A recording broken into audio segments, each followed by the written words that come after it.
Opa, tudo bem? Agora a gente está aqui com o Alexandre Axé, é um grande amigo meu e já fizemos vários trabalhos juntos e agora ele resolveu mudar o lugar da produtora dele e saiu do Brasil. Ele tem um monte de informação legal para passar para a gente. Vamos conversar um pouco com ele. E aí, Axé, beleza? É isso aí, beleza? Como é que tá aí? Tudo tranquilo? Legal, tudo bem, graças a Deus, cara.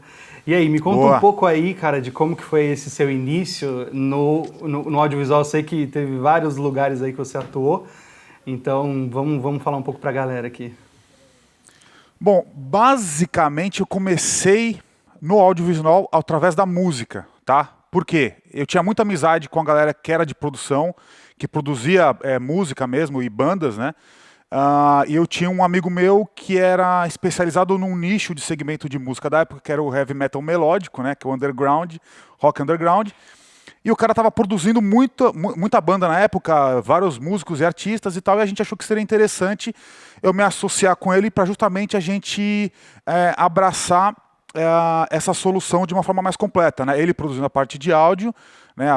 O CD, o disco, o álbum por si só, e eu pegando a parte de conteúdo audiovisual e fotografia, né? Então comecei fotografando banda, comecei produzindo videoclipe para banda, isso mais ou menos em 2001, 2002, né? A gente conseguiu um sócio investidor na época que achou a ideia promissora e interessante e a gente começou a tocar. Bacana, é uma história muito parecida com a minha, inclusive. A única pequena É. diferença que foi por causa do pagode, né? Que eu comecei. Eu Mas comecei no metal mesmo, no heavy metal legal, melódico.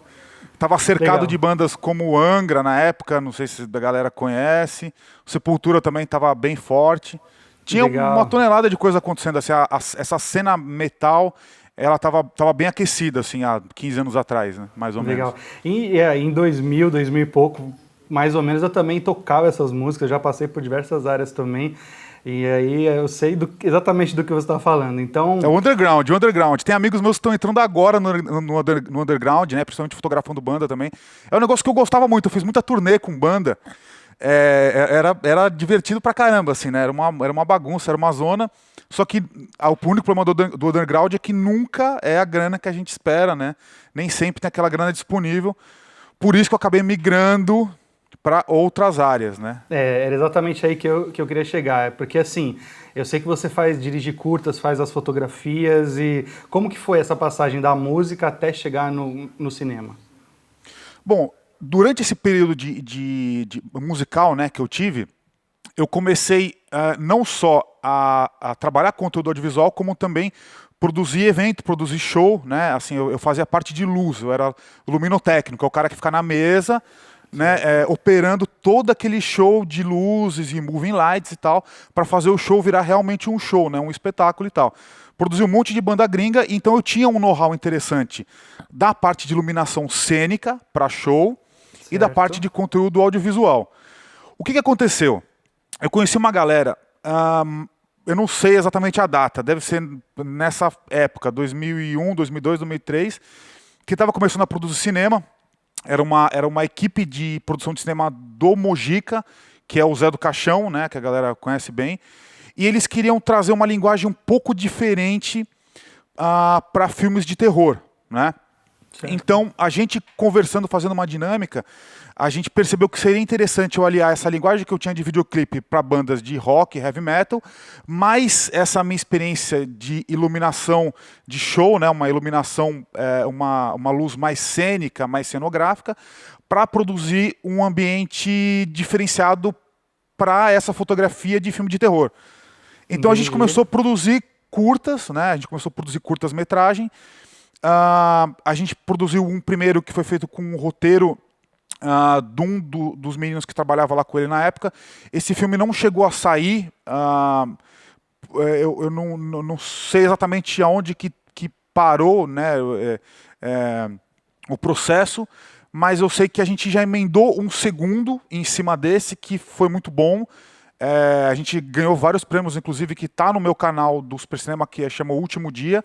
É um filme que Certo. levou mais ou menos, acho que foi em torno de 3 anos para finalizar, acho, toda a parte de edição. Foi um processo experimental que a gente fez, né? E foi bem legal, na verdade. Assim, foi a mesma equipe do primeiro curta, que a gente conheceu e se afinou, né? Foi um período de adaptação de equipe mesmo, e a gente gerou esse segundo curta que foi muito legal, e a partir daí saíram vários, né? Vários outros curtas que tiveram um resultado bem interessante também. Tem um dos últimos curtas que a gente fez com essa mesma equipe que a gente conheceu, se juntou há 10 anos atrás, que chama Boca Fechada, foi um dos últimos que eu também coloquei no meu canal. Assim, tem mais de 7 prêmios o filme, tem seleções oficiais em vários países do mundo, inclusive aqui nos Estados Unidos. Então, é um filme bem legal e que traz bem essa linguagem, né? É uma linguagem, uma direção de fotografia mais dinâmica, com uma luz mais cênica, cenográfica e tal, que justamente vem desse meu background de produção de luz de show, entendeu? E uma coisa que eu acho legal a gente deixar claro aqui é que nada é perdido, né? Eu acho que tudo que você aprendeu, você acaba usando e transformando em coisas únicas suas, e acho que vale muito a pena a gente frisar isso, né? Porque às vezes a gente está trabalhando em TV, está trabalhando em algum lugar que a gente não está tão satisfeito, e aí acaba acontecendo que essa experiência que a gente teve lá soma para a nossa formação e faz com que a gente apresente trabalhos incríveis somados a outras ideias, né?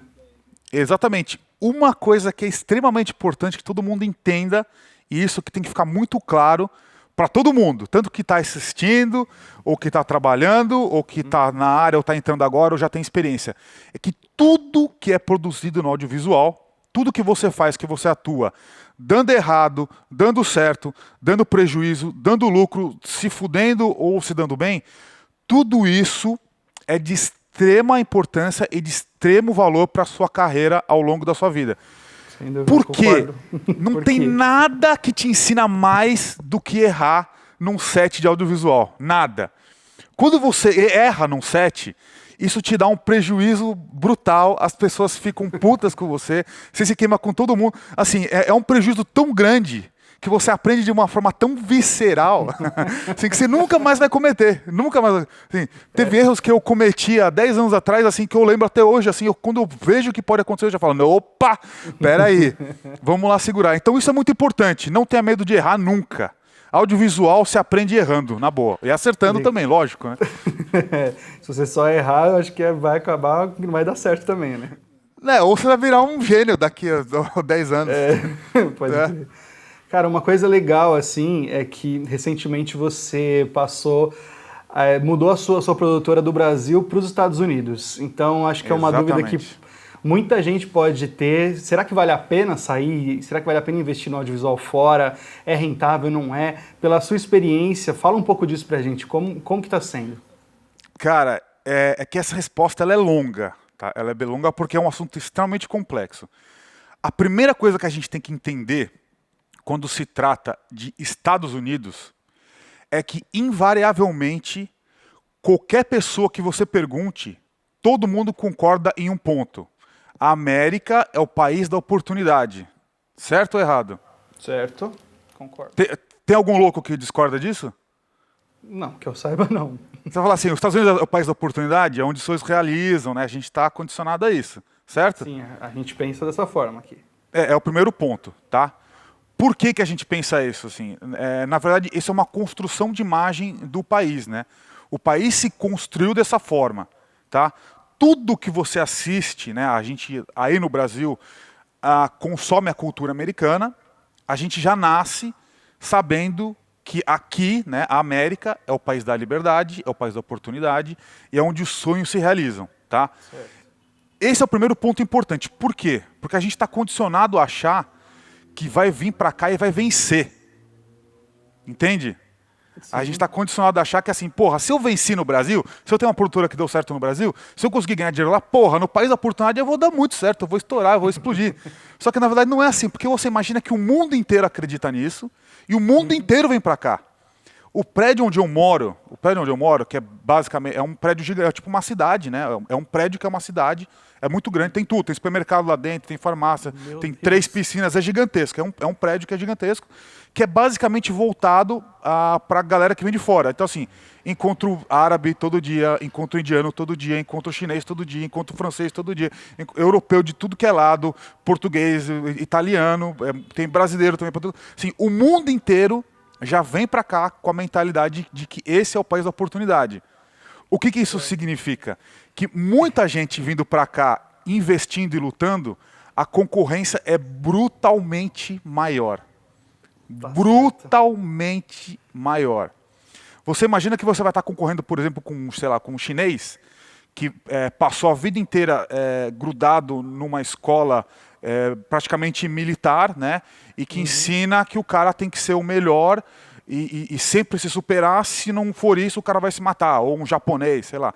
Sim, o acesso que a galera tem em outros países normalmente costuma ser um pouco maior ou talvez mais rígida do que a gente tem no Brasil, né? Certo. Assim, é tudo levado muito mais a sério, né, em outros países. Então você vai concorrer com uma galera que vem para cá muito determinada, assim, e que de repente tem uma formação superior à nossa que estava no Brasil. Tudo bem que o brasileiro é batalhador pra caralho, adora assumir risco, adora enfrentar dificuldade, mas assim, é uma concorrência brutal aqui. Muito foda mesmo, né? Por quê? Porque todo mundo está em busca desse mesmo sonho, tá? Isso ajuda, inclusive, as produções do país ficarem sempre melhores, né? O negócio é uma roda sem fim, né? Claro, cara. Ajuda muito, porque assim, não tem espaço para você ser medíocre aqui dentro. Exatamente. Não te dá espaço. Você não pode ser um produtor audiovisual mediano. Você tem que estar acima da média em algum ponto. Ou em eficiência, ou em qualidade, ou em preço, ou em atendimento, ou em expertise, ou em inteligência, ou em conceito. Você entende? Então, assim, Entendo. é muito difícil. O mercado daqui, eu já vim para cá várias vezes, já tinha sentido isso. Que a primeira coisa é que a gente não está defasado tecnicamente, nós brasileiros, tá? Certo. Tecnicamente a gente não está defasado. Porém, pelo menos aqui em São Paulo, Rio, né? Esse eixo assim, né? eu digo tecnicamente com relação a conhecimento, tá? Ah, certo. Com relação a conhecimento, assim. Porém, o fato dos caras ter muito mais acesso a conteúdo aqui, conteúdo de todos os tipos, conteúdo que se aprende, que se ensina e que se consome, tá? A galera que pode respirar audiovisual 24 horas por dia se quiser e pode ter acesso a uma... É praticamente infinito a quantidade de material online que você tem, que são sites de tutoriais, digamos, né? Que são videoaulas, que é um negócio, é uma cultura que o americano tem muito aqui, né? Assim, e que no Brasil está começando a crescer agora. Os maiores sites de conteúdo e de ensino online estão aqui nos Estados Unidos, né? E são absurdos, assim, os caras têm 80 mil cursos variados só na área de produção, por exemplo. É um negócio absurdo, assim. Então, assim, você consegue consumir 24 horas de conteúdo audiovisual e aprender tudo que você precisa da sua casa só assistindo pela internet, você entendeu? E se você sair na rua, você vai encontrar gente produzindo, você vai encontrar gente fotografando. Aqui em South Beach mesmo, que é onde eu moro, pela manhã o sol está alinhado com a praia, certo? Então o mar está aqui, né? E o sol está alinhado. Se você colocar uma modelo de frente para o mar, você vai pegar o sol de contra, então vai ser uma coisa linda. Então todo dia, das 6 às 7 da manhã, a praia está lotada de fotógrafos fotografando modelo, fotografando casamento, fotografando gestante, fotografando criança, fazendo book de biquíni. Então assim, se você sair com essa galera e começar a trocar ideia com as pessoas ali, todo mundo é acessível pra caralho, ninguém tem medo de concorrência, você entendeu? Para todo mundo tem espaço e você consegue ter acesso à informação. Isso é uma coisa difícil de competir, por exemplo, aí no Brasil, certo? Se você chegar numa produção que um cara tá filmando, mano, que câmera é essa que você tá usando aí? Que equipamento é esse? O cara vai, mas que moleque xereta, entendeu? Não, sabe? E existe um certo medo de passar informação, é uma coisa que eu enfrento muito, que a galera tem um pouco de medo de passar informação achando que o outro vai roubar a oportunidade, né? Então assim, eu não posso falar o que eu faço, qual a minha técnica, que câmera eu uso, porque se o outro souber, ele vai roubar minha oportunidade ali na frente e eu vou me fuder, entendeu? Então existe esse medo. Menos oportunidade, automaticamente faz com que as pessoas tenham medo de perder a oportunidade que elas adquiriram ou conquistaram com o tempo. Aqui não tem isso, então todo mundo compartilha tudo. É muito mais fácil ter acesso à informação. Lá em Los Angeles, por exemplo, eu fazia amizade com a galera filmando na rua. Eu saía com a minha câmera, tinha um cara filmando, posso filmar com você? Claro, pega uma vara de boom aí e não sei o que você faz, e o que você vê, entendeu? Que câmera é essa que você está usando? É muito louco, cara. Você tá ligado? Eu participei de um comercial da Skittles, lá em Los Angeles, porque eu vi os caras filmando e falei, velho, e aí, o que vocês estão fazendo, não sei o que lá, o que você faz? O cara começou a falar, eu também sou produtor, sou lá do Brasil, tenho um canal, não sei o que, velho, ajuda aqui então, vamos fazer um negócio, não sei o que, e começamos a filmar, comecei a trabalhar com os caras, em questão de 20 minutos, entendeu? É muito Entendi. louco, assim. Então, E muito diferente, né? pois é, entendeu? E isso é uma coisa muito legal. Agora, o mercado daqui. Todo mundo tem muita formação, todo mundo consegue ter uma formação melhor, tá? E consegue ter muita concorrência. Então, obviamente, é difícil. É um mercado muito difícil e eu diria que é mais difícil que o brasileiro.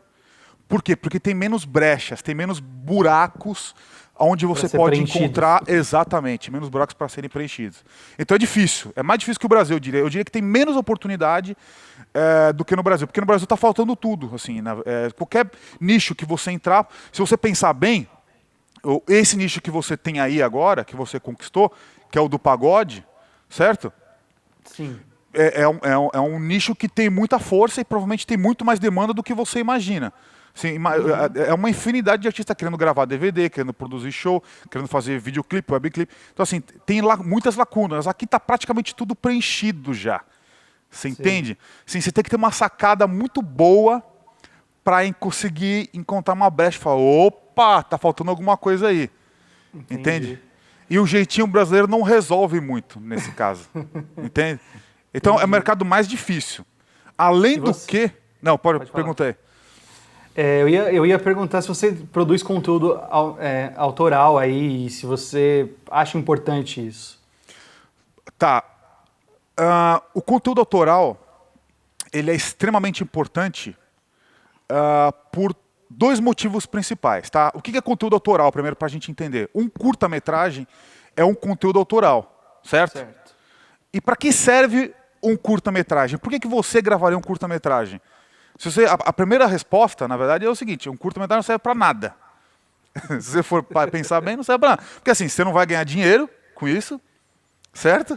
Você não vai conseguir exibir em lugar nenhum, né? Você vai gastar dinheiro, tá certo? Vai gastar tempo e vai se fuder com ilha de edição, vai ter que produzir trilha, vai ter que fazer tratamento de áudio. É uma piciroca. Produzir curta-metragem é uma coisa embaçada. Só que é absolutamente fundamental. Absolutamente fundamental. Esse é o momento mais mágico, que é muito importante que todo mundo entenda, tá? Por que que produzir conteúdo autoral, produzir curta-metragem, produzir um documentário, por exemplo, ou sei lá, produzir um conteúdo musical, qualquer que seja, qualquer tipo de projeto autoral seu é tão importante? Primeiro ponto, tá? Primeiro ponto, ou ponto zero, ou zero. É que você tem a chance de errar. Você tem a oportunidade de fazer, produzir e errar. Isso é fundamental, fundamental. Por quê? Se você estiver trabalhando para um cliente que está te pagando e você erra, você está fudido. Literalmente está fudido, porque você vai se queimar no mercado, vai ter prejuízo. Aquele cliente, ao invés de falar bem de você, vai falar mal. E assim, em vez de ser bom, vai ser ruim. Então é melhor você errar num projeto autoral seu, que você sabe que aquilo vai ser bom para te construir uma carreira, certo? Do que errar com o Certo. cliente. Por exemplo, erros básicos que a gente viveu nessa fase de curtas-metragens que a gente fez, por exemplo. É uma das coisas que eu já até coloquei no meu canal. Um erro super básico, assim, que é o quesito alimentação, que é catering, né? Que é o fornecimento de alimentos ao longo de uma produção, tá? É um erro ridículo que todo mundo comete sempre.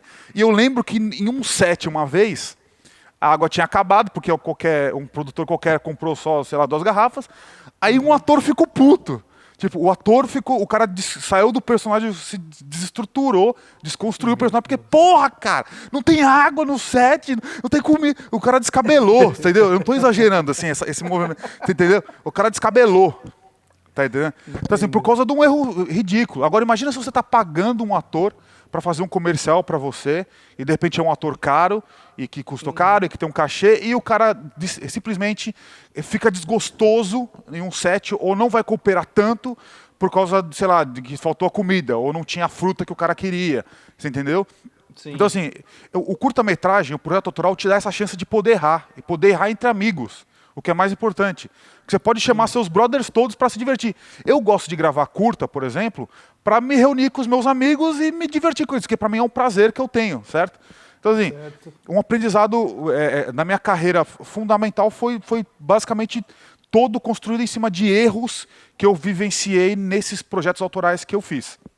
Agora, uma outra coisa importantíssima também, que é fundamental para a carreira audiovisual de qualquer um que está entrando, é que quando você produz um projeto autoral, ele permite que você desenvolva a sua própria linguagem, ou seja, a sua visão do mundo, tá? A sua visão do mundo.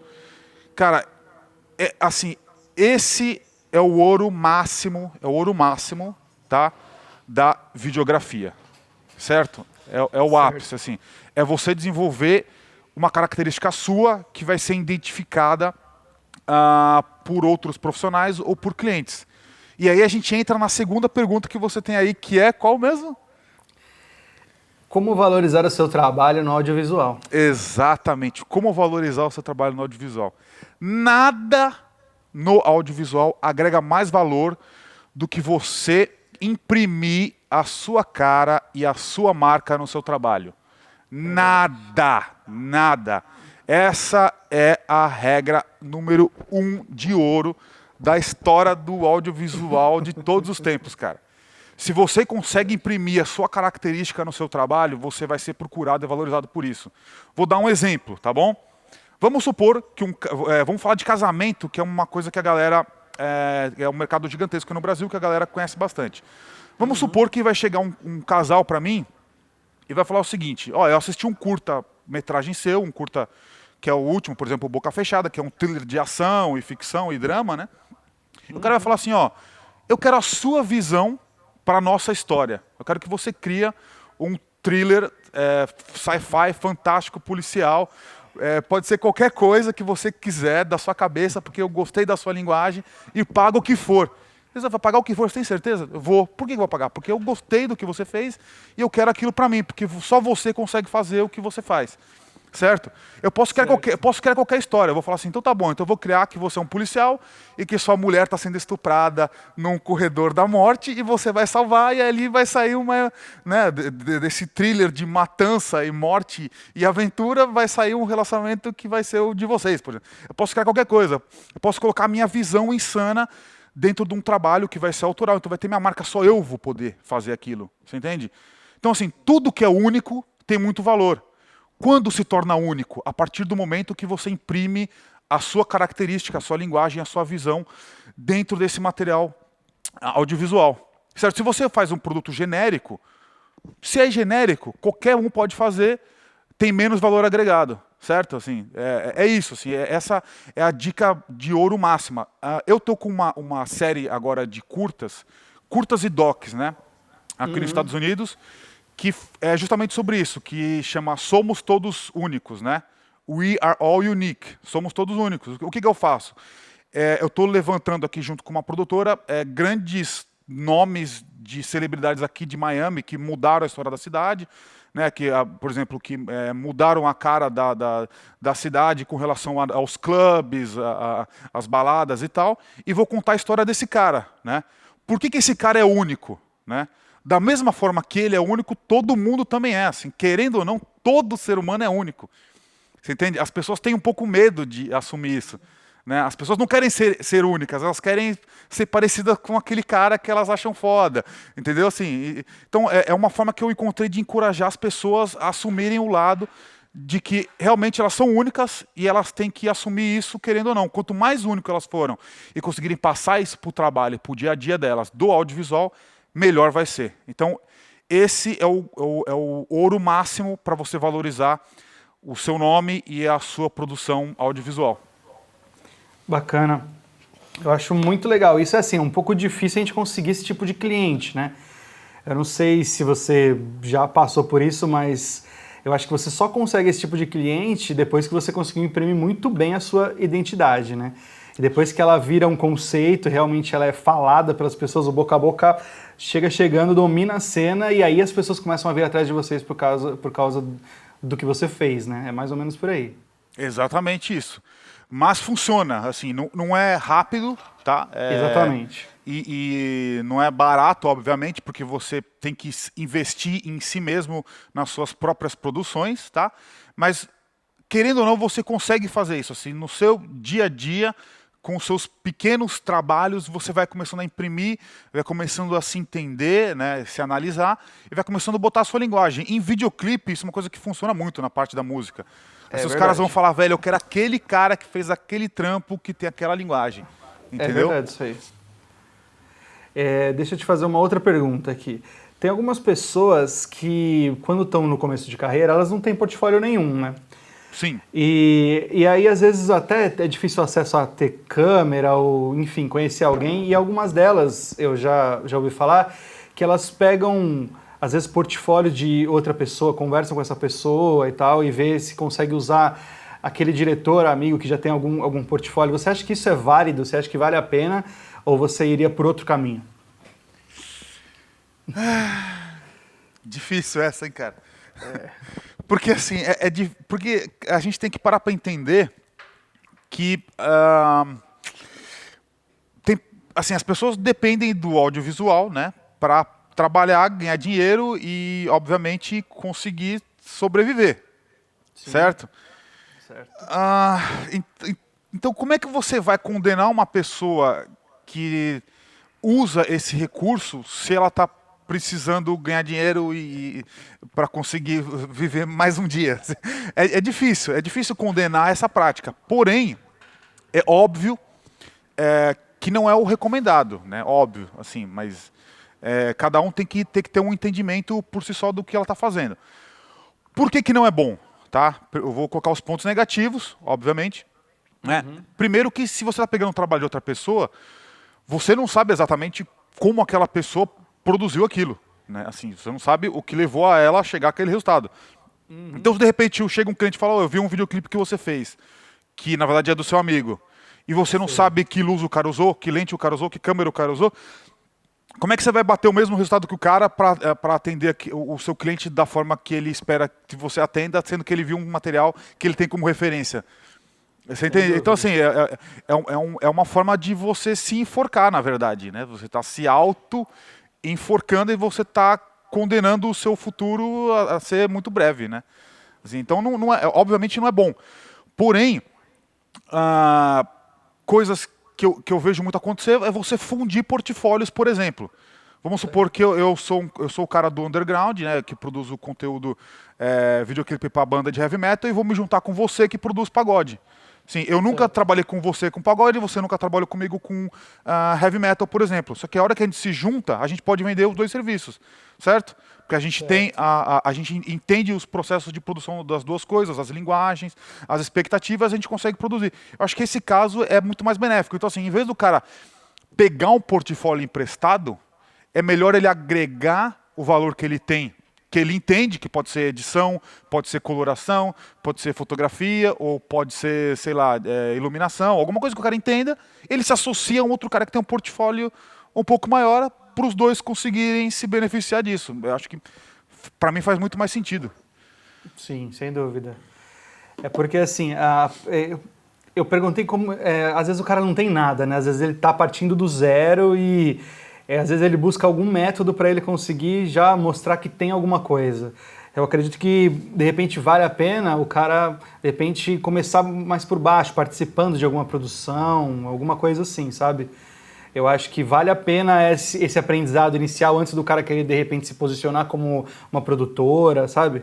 Eu acho que pode ser um bom caminho também. Tá, bom, esse é um caminho que eu já até falei sobre isso no próprio Super Cinema, que uma das melhores formas que você tem de produzir um portfólio que você ainda não tem é justamente começando a trabalhar como um assistente de pessoas que já estão trabalhando. Então, assim, primeiro que você vai ter uma referência de um profissional atuando no mercado, como ele trabalha, que isso vai te ajudar a criar a sua própria linha de pensamento, raciocínio e processo de produção, né?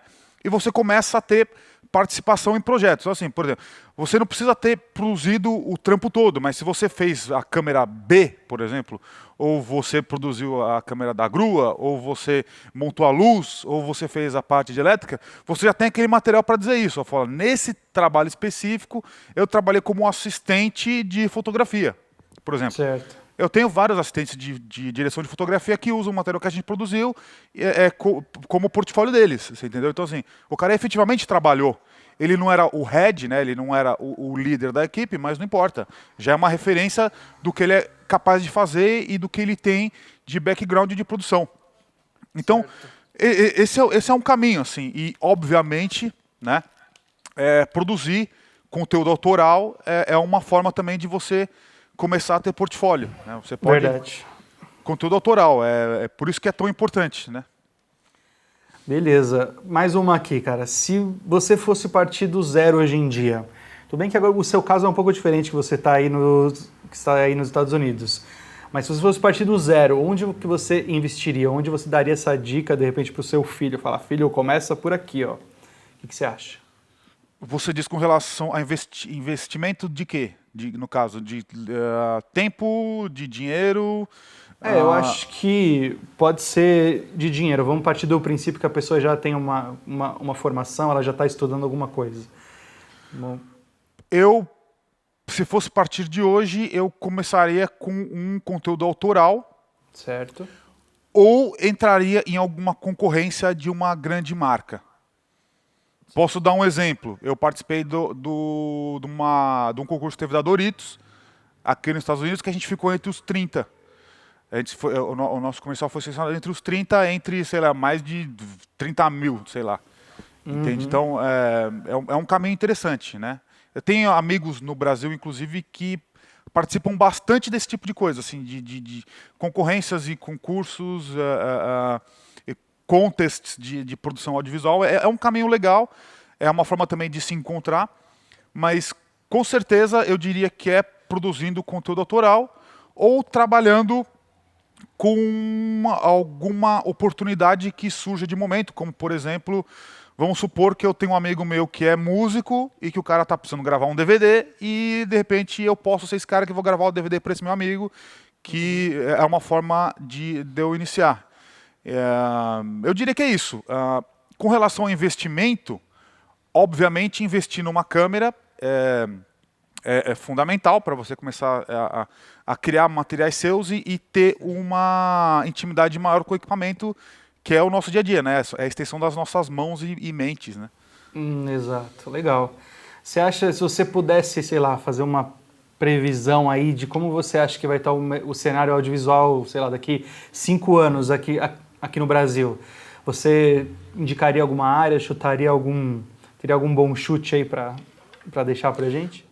Do que eu acho que de algum segmento dentro do audiovisual que vai crescer muito, é isso? Isso, é isso aí. Tá. Bom, com relação ao mercado, com certeza a concorrência vai ficar cada vez maior, porque o acesso aos equipamentos é cada vez mais fácil, né? Então, mais acesso a equipamentos, mais acesso à informação, que é justamente o que a gente tem aqui nos Estados Unidos. Então, a concorrência aumenta. Onde que eu acho que vão surgir oportunidades? A primeira delas é com relação ao conteúdo para a web, né? Assim, eu acho que aqui nos Estados Unidos tem produtoras que são específicas para conteúdo web. Você fala, posso produzir um comercial de TV? Não, eu não faço. Só faço conteúdo específico com linguagem web. Então, por exemplo, tem uma marca qualquer que já faz comercial de TV e, de repente, quer ter um posicionamento na internet, que é uma outra linguagem, certo? Os caras são especialistas nisso. Então, provavelmente, imagino que vai começar a surgir um processo de setorização e segmentação mais específico para o mercado. Então, vai ter produtoras que fazem, por exemplo, conteúdo de música de pagode, por exemplo, específico para a internet. Ou conteúdos específicos com algum tipo de interação, por exemplo, que agora a gente já começa a brincar mais com interatividade, que é o caso das tecnologias 360 graus e tal. Então, eu acho que vai começar a haver uma segmentação mais forte disso, assim, produtoras mais especializadas em assuntos específicos mesmo, tipo, ou área de música, ou comercial, ou a parte de documentário, ou a parte de minissérie. Séries web é uma coisa que eu acho que vai começar a crescer bastante. Eu já até produzi uma série para a internet, uma série policial, que é bem interessante, que também está em fase de negociação para se tornar uma websérie, né? Mesmo. Acho que vai ter muito conteúdo específico para produção web, assim, mesmo porque a TV está caminhando para um caminho de decadência muito forte, muito grande, né? Tá caindo demais. Com relação à técnica, é uma coisa que eu já venho falando há algum tempo, que é com relação ao color grading. Color grading, que é correção de cor, né? Coloração de filme. Certo. Por quê? Por uma questão muito importante. Hoje as câmeras, elas têm a possibilidade de se gravar em curva gama log, né? Que é um formato que te dá uma compressão, né, das ondas, que na verdade ficam todas comprimidas numa faixa de cinza e que aumenta a sua latitude. Eu tinha uma câmera de cinema, acho que há 5 anos atrás, mais ou menos, que é a F3 da Sony, que era uma das primeiras câmeras que vinha com o S-Log, que agora todas as câmeras da Sony têm, né? Então, assim, o S-Log obrigatoriamente precisa de correção de cor. Obrigatoriamente. Não é assim, posso fazer, posso corrigir. Não. É obrigatória o uso da correção de cor numa imagem S-Log ou numa Blackmagic. Vocês têm Blackmagic também, vocês sabem disso que... Sim, na época da DSLR, das 5Ds da vida, tinha uma galera que não corrigia a cor. Assim, porque a imagem já saía mais ou menos pronta, né? Então, assim, saía pronta, já editava, mandava, puxava um pouquinho ali e tal, mas funcionava. Já nessas novas configurações de Picture Profile, né, são os S-Logs, é o V-Log, é o Canon Log, ou a curva de gama, o CineStyle das Blackmagic, é obrigatório que se tenha uma correção de cor. Então, imagino que vai começar a surgir mais produtoras especializadas em color grading no Brasil. Principalmente porque é uma necessidade que todo mundo vai começar a ter agora de uma forma bem firme, né? Legal, bacana. É legal pro pessoal que está começando aí, de repente, ter um posicionamento, saber para que lado vai, porque assim, a área é enorme, né? Você pode se especializar em diversas áreas. É infinita. Assim, o audiovisual é um universo.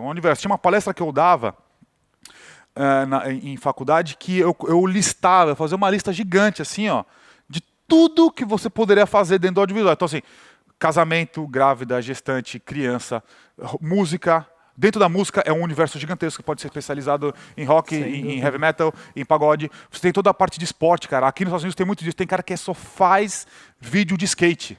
O cara é especializado nisso. O cara só faz vídeo, o cara não faz mais nada. Tem cara que só faz vídeo de bike, tem cara que só faz vídeo de paraquedismo, tem cara que é especializado em filme de... como é que é? O cara que escala as montanhas. Porque assim, é um negócio específico demais, você entendeu? Verdade. Então assim, é muito louco. Assim, até a parte de sensual, por exemplo, só a parte de mulheres, né? Você tem fotografia fitness, que é uma coisa que eu faço aqui nos Estados Unidos também bastante. Tem a parte do sensual, tem a parte do erótico, tem a parte do temático, tem a parte do pornô. Cara, é infinito. Você vai desde o pornô, a gestante, casamento, heavy metal, rock. Cara, documentário, cara. Documentário é um negócio infinito. Infinito. Tá, é curta doc, né? Que são os curtas doc. E você tem minisséries, você tem produção de curtas metragens. Cara, é assim, é gigantesco. Assim, a pessoa tem que se entender para perceber o que ela gosta mais de fazer. Legal.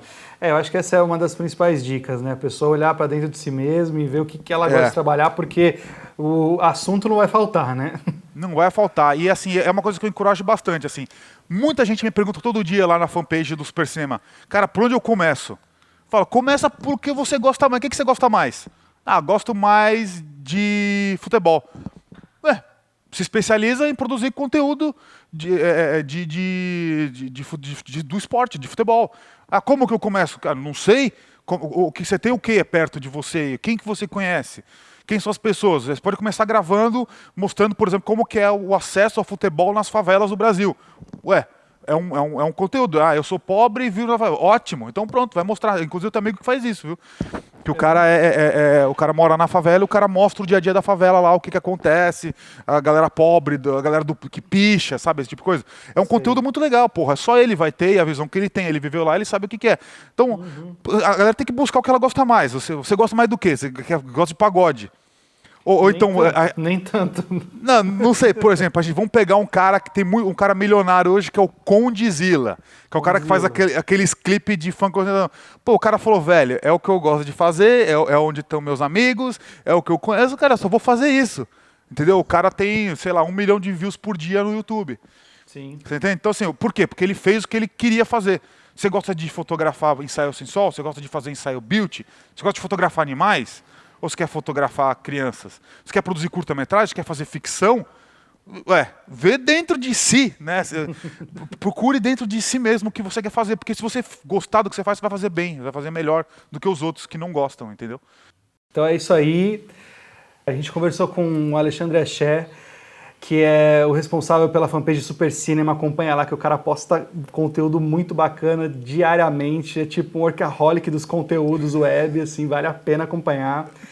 E é isso, cara. Você acha que o Bastidor Digital pode um dia cobrir uma das suas produções pra gente mostrar aqui pra galera? Claro, vocês estão convidados para vir para Miami quando vocês quiserem. Com o dólar a 4,50, né? Mas vem embora, filho. Tá um pouco difícil agora, mas com certeza a gente vai pra aí, então. Beleza? Boa, então é isso aí. Bom, primeira coisa, parabéns pela iniciativa. Putz, é muito bom ver que a galera está realmente tomando a liderança de começar a produzir conteúdo para ajudar as outras pessoas, porque é aquilo que eu sempre digo, não tem nada melhor para você aprender do que ensinar. Sem dúvida, concordo. Sempre que você ensina alguém, você aprende muito. Então, assim, quanto mais as pessoas perceberem isso, melhor vai ser para a nossa cena audiovisual. É isso aí, galera. Mandaram muito bem. Valeu, achei. Brigadão aí, viu? Valeu. Valeu. É isso aí, acompanha as outras pessoas que estão aí. Tem vários amigos meus aí no Congresso também. Vai ser muito legal. E um grande abraço e a gente se encontra logo mais. Valeu.